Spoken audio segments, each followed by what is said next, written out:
Welcome to Dancin Moon Songcast. I'm Scott Simpson, casting from Dancin Moon Studio in Spearfish Canyon on the north end of the Black Hills of South Dakota, right on the banks of the Spearfish Creek. If you'd like to follow along, you can download a free PDF from my lyric book from scottsimpsonmusic.com/lyrics, and of course you can find links to all my music there as well. So let's get casting and find out what song we're going to talk about this time. Well, welcome to the fifth episode in our Keys to My Head series of 12 episodes. We're taking a listen and a closer look at each of the songs from the new album, which you can get almost anywhere right now, purchase or stream, anywhere you get your digital music. And the fifth song on the album is Answer to Pane. That is Pane, P-A-N-E, and no, that's not a misspelling.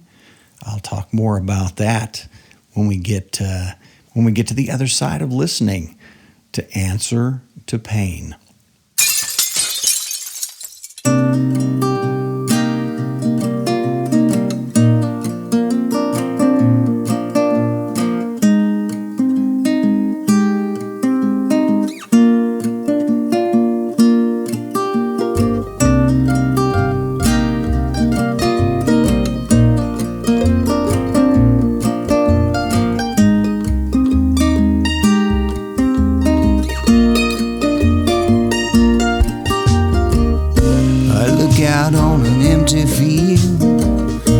So sure my fate is sealed. They are building all the time. Strip mall, industrial park, duplex is like a Noah's Ark, replenishing a city, two of every kind. Well, some say the eyes are me to the soul, and I'm not so sure they're big enough holes to welcome in near enough light. Yeah, when someone chooses to pull the shades, the vision dies and the story fades, and who knew what would come with that morning light. The answer to pain, it seems, is shudder out the world, over darkness only grows inside the blinds. When you find yourself in a jam, instead of glazing over man, just tap, I'll open up, I don't mind.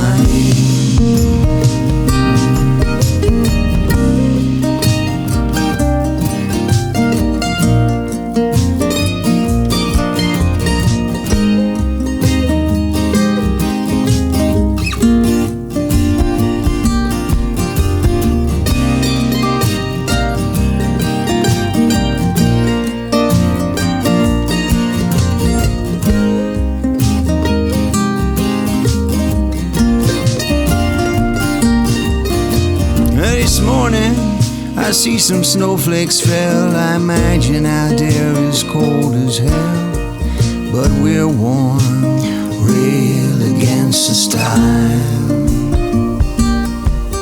You read your book, you do your work, I let the sun light up your smirk. Can we brighten up that grin into a smile? Yeah. Oh, let me brighten up that grin into a smile. The answer to pain, it seems, is shudder out the world.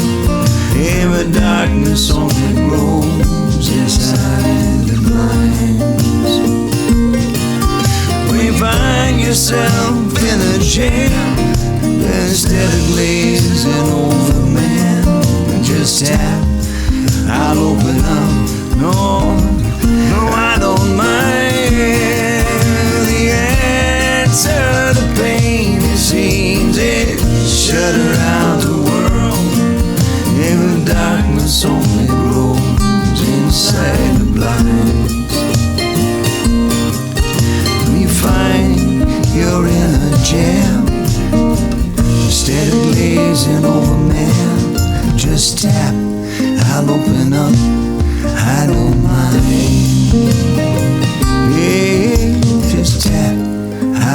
coming up, I don't mind.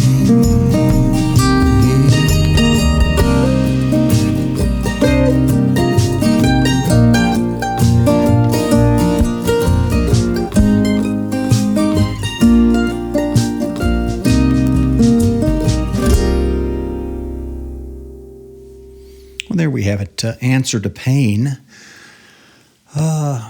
A song that I have worried about being one, misunderstood, and two, having the potential of being one of the darker songs on the album. Although I don't see it as dark. It's addressing a dark subject, I think, perhaps. But anyway, we'll talk about my insecurity first. So, as we've talked about earlier in this series, this album, Keys to My Head, 8 of the songs on it were created by me during February of 2020 for FALM, which is February Album Writing Month, online community, and a series of prompts that I received, some of which worked really, really well for me. This one was a prompt song written for FALM. The very first song that we talked about on the album, which is If You Want to Make a Song, was a prompt song that by the same prompt as this one, which was to write from the perspective of an inanimate object. And of course, If You Want to Make a Song was written from the perspective of a guitar. This one I was working on trying to come up with another inanimate object that really spoke to me. And one day, this was prior to really the kind of the shutdown that happened, although the pandemic was already rolling in February of 2020. We hadn't quite yet shut down, wouldn't until the middle of March. So I was at my office, and this was running in the back of my head. And I have a small office, not a great big office, but it does have a window. My office is in Rapid City, and it's in an area that I guess I would call industrial park area. By that I mean it's kind of on the outskirts of the main part of town, but it has a lot of industrial businesses, manufacturing, and some things like that are being built up out there. It's kind of been viewed as an area for creating some office space for various industries and things like that. So that's why my office is there. But my little window, which is a skinny paned window, tall, probably 5 feet tall, probably maybe 8 or 9 inches wide. So it's one of those kind of skinny, enough to let some light in, enough for you to look out. But I was looking at that, and I look at that window every once in a while when I'm, working on some project that I'm for work or something, and I'm grappling for some inspiration or some light, some natural light, or seeing what the weather's doing outside briefly. And outside that window is a big field that hasn't been built on yet. You can see out at the edge of it, there's a lot of construction and things going on in our area. But this field is wide open. And so it has this sense of being still somewhat natural, but the encroachment of all the building is bearing down. And there are some duplexes. There's a kind of a mega church that's close, and a number of other things that are being built. So it's more than just an industrial park. But I realized, and this has inspired me before in other songs on other albums, the perspective of a particular window. We buy our picture frames to frame something, to say this is important enough to put a frame around it so that you notice it. You look at it. You say, wow, there we go. That's the purpose of a picture frame. But a window frames something as well. And so I started noticing what that window was framing. And I decided, what would that window be thinking about what it's framing? And then I realized that it's framing both directions, unlike a picture frame. It's also framing whatever's happening on the inside. It's framing me at my desk, at my work, as are all the windows in our lives. They're framing whatever it is we look out on, or whatever we choose not to look out on, by closing the blinds, pulling the shades, shuttering up the window. And it's framing us and our lives in that sense. Those decisions we make about our relationship to what's going on outside. And this became kind of extra interesting as we moved into pandemic, and I was spending a lot more time kind of, not out there, kind of in here a lot, looking out the window. So that's where this song got started. And so my insecurity then is not about anything in the song. My insecurity is actually about something very simple. In FOM, what we do, there's this online community. You write your song and then you record it, which I was doing most of my recording just using an iPhone, just kind of a live little performance there. And then you post that and the lyrics. And so, and being an English teacher, I'm hyper conscious of. I've never been a big one for grammar. I don't really care that much, but grammar's also never been a problem for me. I can remember the correct use of an apostrophe and things like that. Punctuation, sentence structure, that's never been a challenge for me. But what has always been a challenge for me, for whatever reason, is spelling. And so I have a little bit of insecurity about that. And so we have in this song, because it's about an inanimate object, which I'm not calling a window. In fact, I refuse to mention window anywhere in the song. And instead, I use the inanimate object of a pane. Of course, a pane of glass, a pane in a window, which is P-A-N-E. But that has the added benefit of having that additional meaning, at least when you hear it, maybe not when you see it, but when you hear it, is he talking about pain, P-A-I-N, or pain, P-A-N-E? If you just hear the song, I would think you would assume it's P-A-I-N, which certainly the song is about that. But when you see it written, it's P-A-N-E.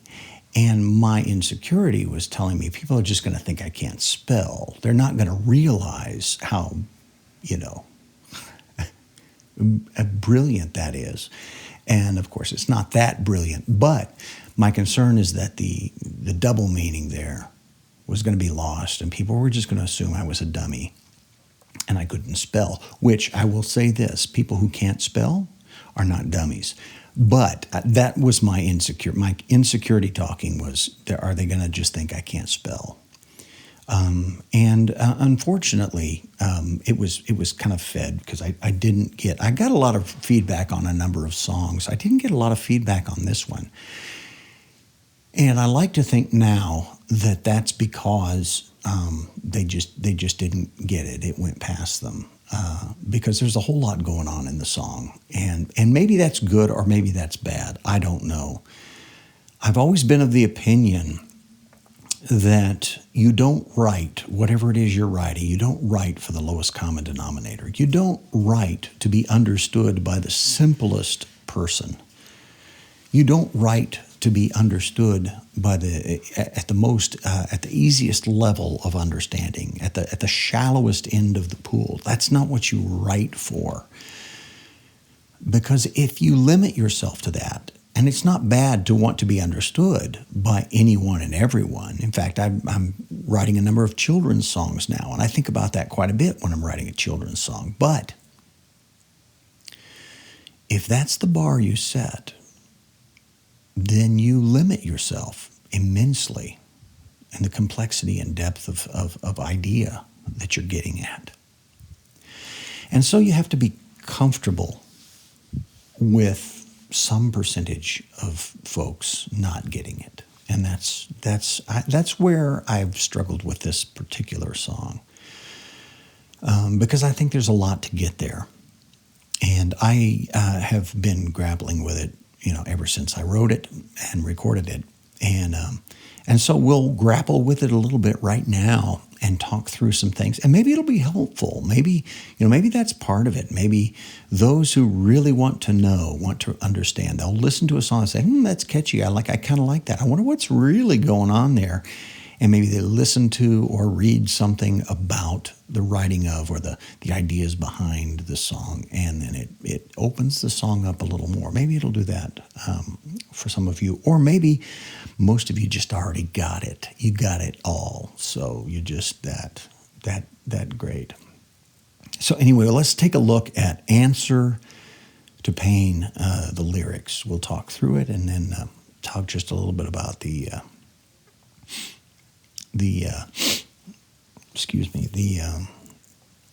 music itself.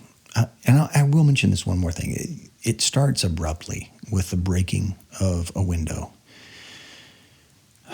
And this song maybe is the one that convinced me I wanted to put a sound at the beginning of every song, partly because of my insecurity. I felt like the breaking of the window would help give everybody a clue that I didn't misspell pain. I spelled it the way I intended to. And then, of course, I felt like I needed to do that with all the others. But that being said, I'm glad I have a sound at the beginning of each of the songs on this album. I think it's a unique device that I may want to use again. So, Answer to Pain. I look out on an empty field, but I'm not so sure my fate is sealed. They are building all the time. Strip mall, industrial park, duplex. It's like a Noah's Ark replenishing the city. Two of every kind. Okay, so there's our first little segment in the song. And so our pane of glass, our window here, the first view is out. I look out on this empty field, but I'm not sure it's going to stay that way because there's all this building going on. And at the beginning, when you first start writing a song, you're not sure what it might be about. I think as I was writing this, it might be about my disdain for the destruction of the natural environment for building purposes, though I am guilty of that myself because I have a house that's built in Spearfish Canyon. So, like they say, people who live in glass houses shouldn't throw stones. But I do have a distaste for overproducing buildings and that sort of construction and that sort of thing. So we get into that metaphor of Noah's Ark replenishing the city, two of every kind. It feels like we're trying to just justify our presence by just building tons of strip malls and duplexes and then making the duplexes too expensive for most people to afford, which is a challenge in our region. So we get in. Then we've been introduced to the pane of glass. Well, some say the eyes are me to the soul, but I'm not so sure they're big enough holes to welcome in near enough light. When someone chooses to pull the shades, the vision dies, the story fades, and who knew what would come with that morning light. This is where I really discovered what the song was about, I think. So we first get this really blatant hint at who the speaker is. Well, some say the eyes are me to the soul. That's the closest we get to saying window. The eyes are me to the soul, but I'm not so sure they're big enough holes. I'm not so sure the eyes are big enough holes to welcome in near enough light. How much darkness is in so many people? How much depression is in so many people? And what's the problem? How come they can't let the light in? Is it an eye problem? Of course it's not, but of course metaphorically, maybe it is. Maybe it's the way we see the world, the way we don't see the world, the way we refuse to see the light. When someone chooses to pull the shades, the vision dies, the story fades. I left this a little bit ambiguous because when I came up with the phrase, when someone chooses to pull the shades, one of the things that I'm doing in the song, of course, is bringing in as many window words as possible.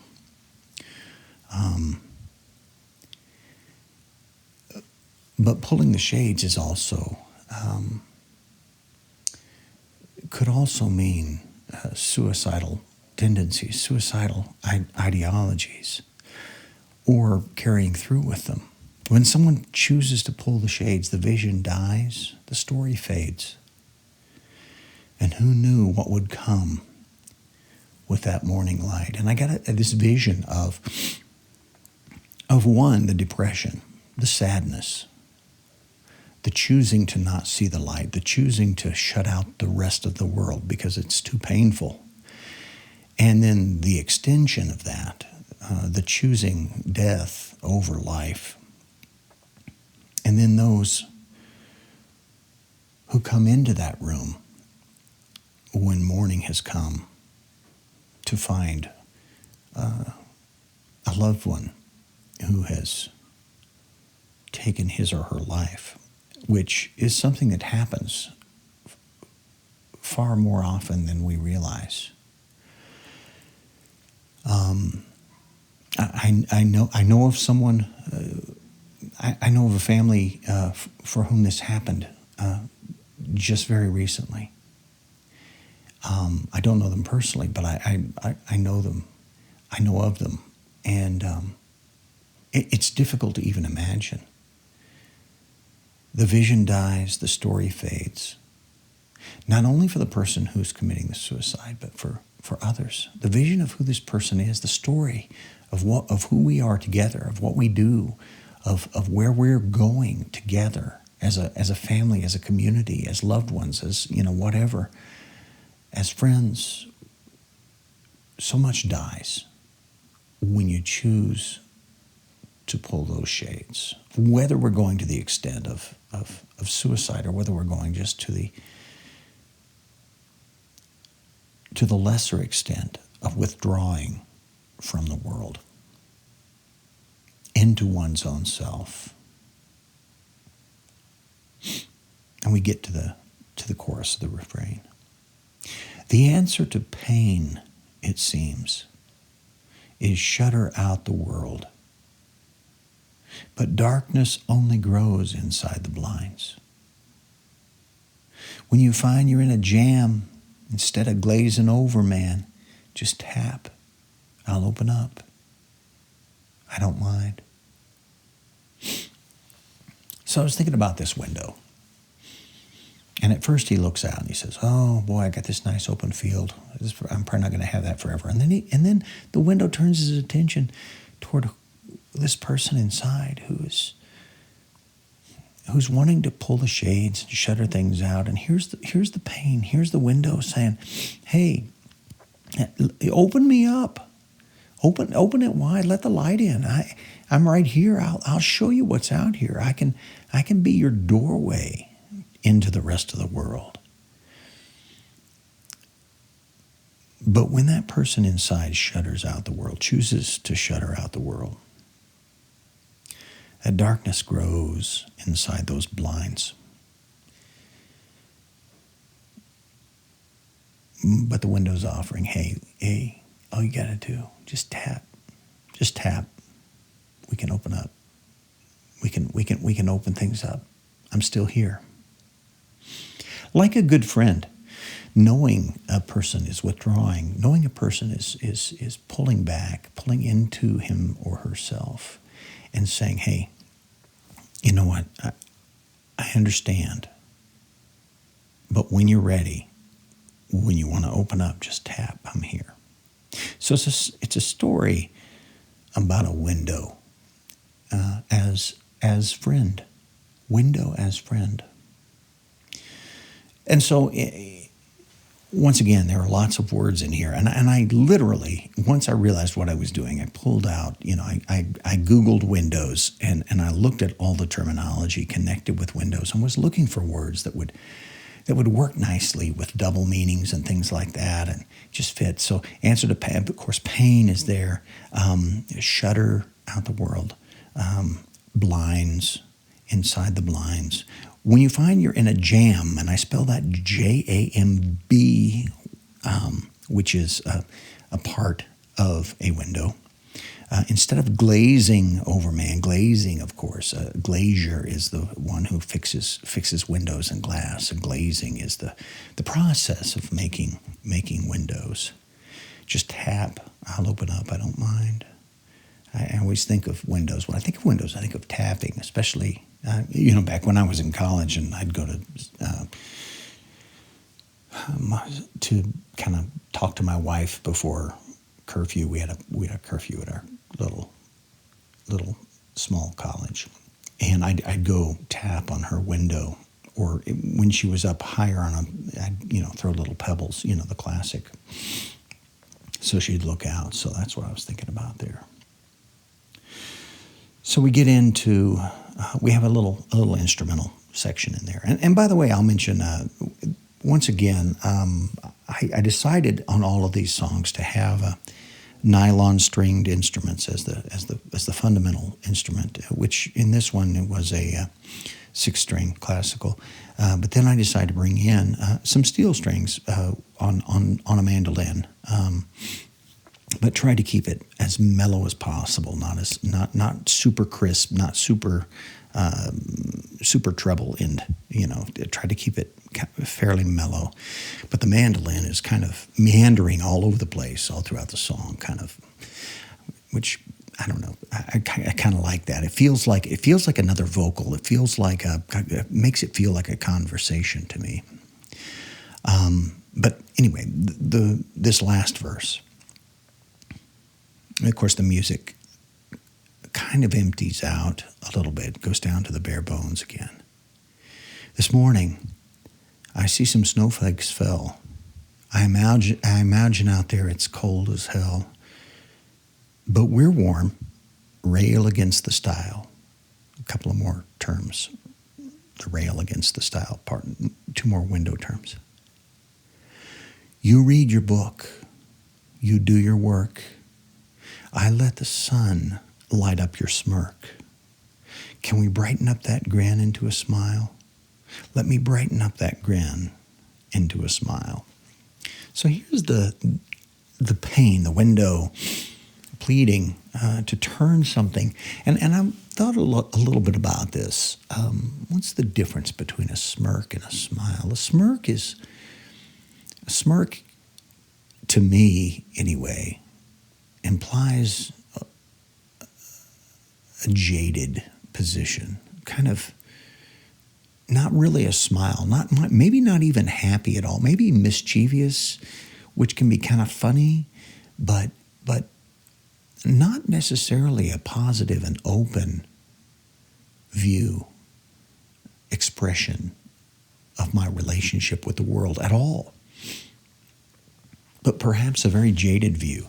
And the window is saying, hey, let me brighten that smirk up to a smile. Let me bring some true, honest happiness or even joy in.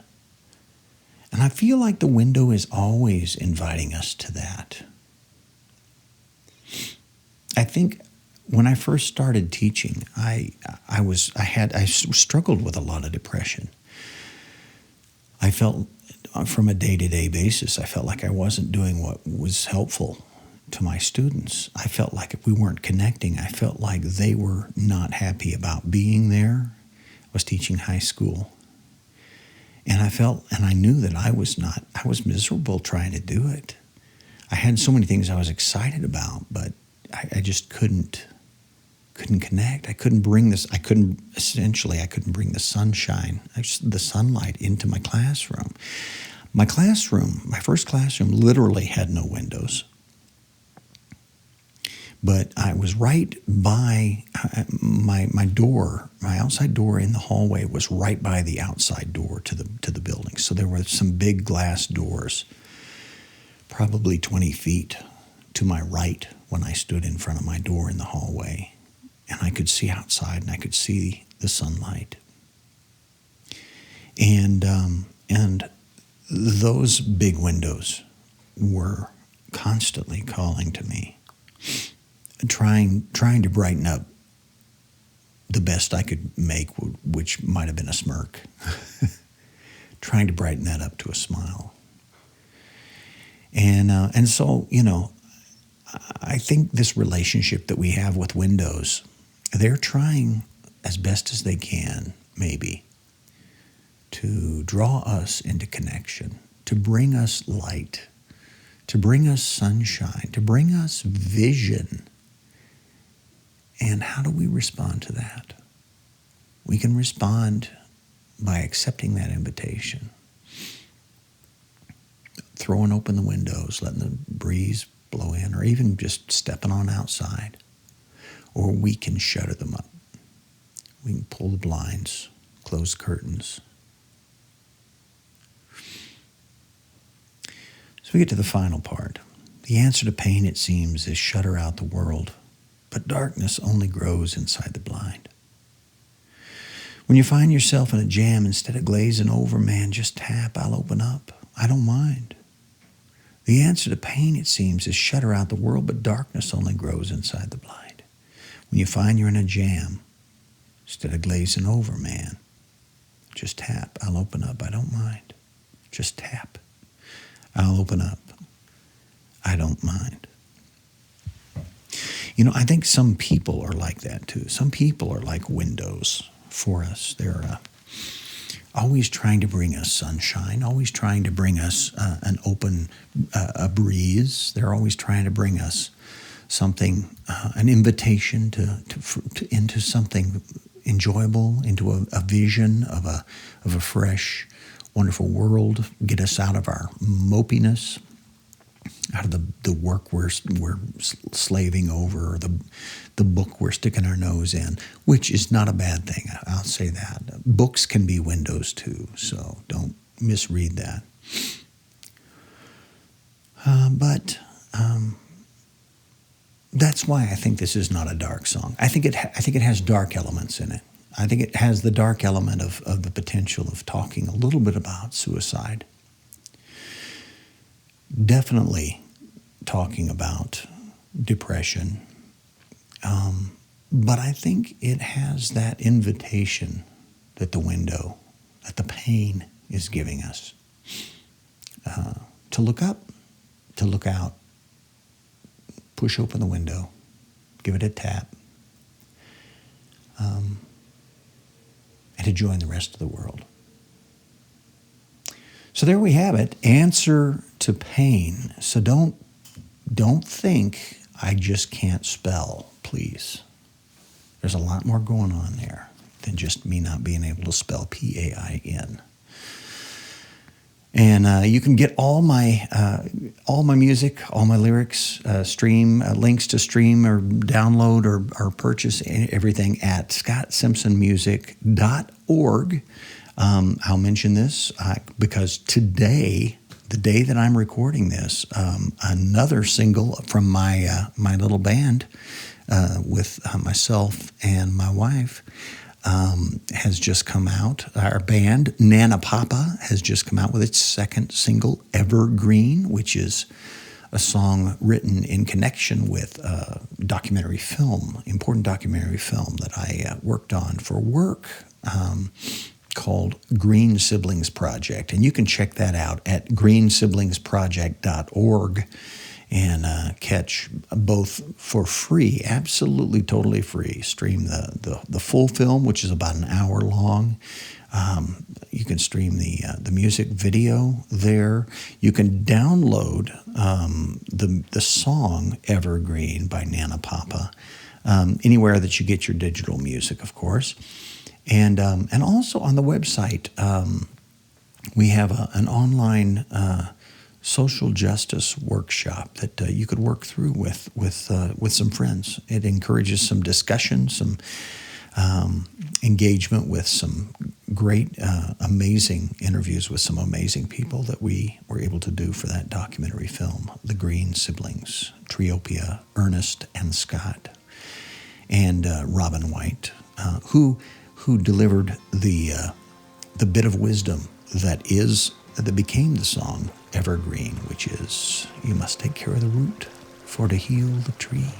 A bit of Gullah Geechee wisdom from Queen Quet Goodwine of the Gullah Geechee Nation.